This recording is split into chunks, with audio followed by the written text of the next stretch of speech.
हर गुलामी की जंजीर तोड़कर हमको आजाद हिंदुस्तान दे गए। इसका दिन नायदेम है क्योंकि इसी तहरीक को तकरीबन 150 साल की गुलामी के बाद हमारा हिंदुस्तान आजाद हुआ था। हर साल 15 अगस्त का दिन यूम आजादी के नाम धूमधाम से मनाया जाता है। इस दिन की हैसियत एक कौमी त्योहार की है। आजादी के सबसे बड़े रहनुमा महात्मा गांधी, पंडित जवाहरलाल नेहरू, मौलाना आजाद, सरदार पटेल ने अदम तशद्दुद के जरिए आजादी हासिल करने का अज़्म किया। बड़े बड़े मज़ालिम ढाए और उन्हें बरसों तक जेल में बंद रखा, मगर उन्होंने हिम्मत नहीं हारी। लाखों मुजाहिदीन आजादी के सामने घुटने टेकने पड़े और 15 अगस्त को जाना पड़ा।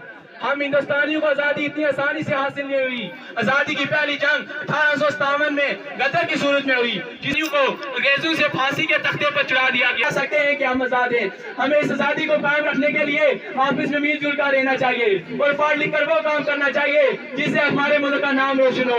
हम आपस की फूट नफरत और कायली से इस कीमती आजादी को फिर से खो सकते हैं। इसलिए आए याद करें कि हम इस आजादी को हर कीमत पर बाकी तो आपके सामने पेश नहीं कर पाएंगे, फिर भी हमने कोशिश की कि मैक्सिमम आइटम्स आपके सामने पेश की जाएं।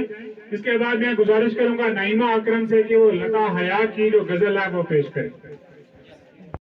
जंग हो, दश्त हो या फिर बम धमाके हो, देखो वो इस्लाम पे तोहमत लगाता है। वो मजहब हो बहाने की इजाजत दे नहीं सकता। वो मजहब हो बहाने की इजाजत दे नहीं सकता। वुजू के वास्ते जो पानी भी कम कम बहाता हो।